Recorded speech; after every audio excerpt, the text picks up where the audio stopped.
friends, welcome to Tamil Recipes channel. நாம இன்னைக்கு பார்க்க போற ரெசிபி ரொம்பவே ஈஸியான வெஜ் சாண்ட்விச். இது ரொம்ப க்ரீமியா இருக்கும், ரொம்ப சுலபமா செஞ்சு முடிச்சிடலாம்.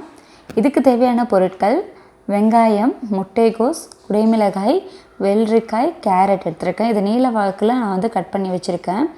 அதோட நான் இன்னைக்கு கோதுமை பிரெட் எடுத்துர்க்கேன், மயோனைஸ் எடுத்துர்க்கேன். ஒரு பவுல் எடுத்துக்கோங்க.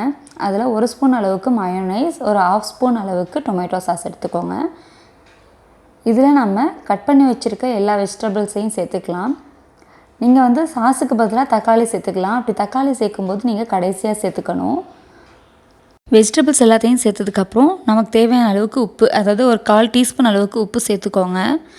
காரத்துக்கு நீங்கள் வெறும் பெப்பர் கூட போட்டுக்கலாம். அந்த சில்லி ஃப்ளேக்ஸ், ஆரிகானோ எதுவுமே இல்லை அப்படின்னா வெறும் மிளகுத்தூள் சொல்லுவோம் இல்லையா, அது வந்து ஒரு 1/2 ஸ்பூன் அளவுக்கு நீங்கள் சேர்த்துக்கோங்க. ரொம்ப நல்லாயிருக்கும்.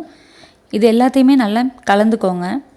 நம்ம வெஜிடபிள்ஸ் எல்லாத்தையுமே அப்படியே பச்சையாக தான் போட்டிருக்கோம். இது வந்து நல்லா ஒரு 1/2 மணி நேரத்துக்கு ஊறட்டும். குறைஞ்சது 1/2 மணி நேரம் ஊறினா போதும். அப்போ தான் நம்ம போட்டிருக்க உப்பு, காரம் எல்லாமே அந்த காய்கறியோட கலந்து நல்ல ஒரு டேஸ்ட்டை கொடுக்கும். நல்லா சாஃப்டாகவும் நல்லா க்ரீமியாகவும் இருக்கும். நீங்கள் இதை வீட்டில் செஞ்சு பாருங்கள். குழந்தைங்க வந்து உங்களுக்கு அடிக்கடி செஞ்சு தர சொல்லுவாங்க. அவ்வளோ நல்லாயிருக்கும். இதுக்கு நான் இன்றைக்கி வீட் பிரெட் எடுத்திருக்கேன். வீட் பிரெட்டில் வந்து லைட்டாக அந்த மாதிரி பட்டரை தடவிக்கோங்க. நாம் ரெடி பண்ணி வச்சுருந்தோம் இல்லையா அந்த வெஜிடபிள்ஸ், அதை வந்து இப்போது இந்த ப்ரெட்டில் சேர்த்துக்கலாம். நல்லா ஊறி இருக்குது, நல்லா சாஃப்டாகவும் இருக்குது. இதை வந்து நீங்கள் சின்ன சின்னதாக குட்டி குட்டி பீசஸாக கூட கட் பண்ணி போட்டுக்கலாம். ரொம்பவே நல்லாயிருக்கும். அவங்களோட சாய்ஸ் தான் அது.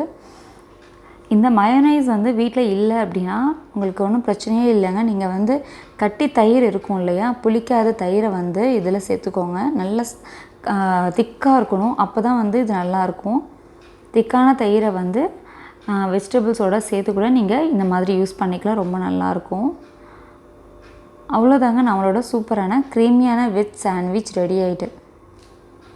ரொம்ப சூப்பராக இருக்கும். வீட்டில் நம்ம டக்குன்னு செஞ்சு முடிச்சிடலாம். நீங்கள் ட்ரை பண்ணுங்கள். ட்ரை பண்ணிவிட்டு எப்படி வந்தது அப்படிங்கிறத எங்களோட கமெண்ட் பாக்ஸில் கமெண்ட் பண்ணுங்கள். எங்களோட ரெசிபிஸ் எல்லாமே உங்களுக்கு பிடிச்சிருந்தா எங்களோட தமிழ் ரெசிபிஸ் சேனலுக்கு லைக் பண்ணுங்கள், ஷேர் பண்ணுங்கள் அண்ட் மறக்காமல் சப்ஸ்கிரைப் பண்ணுங்கள். தேங்க்யூ, பாய்.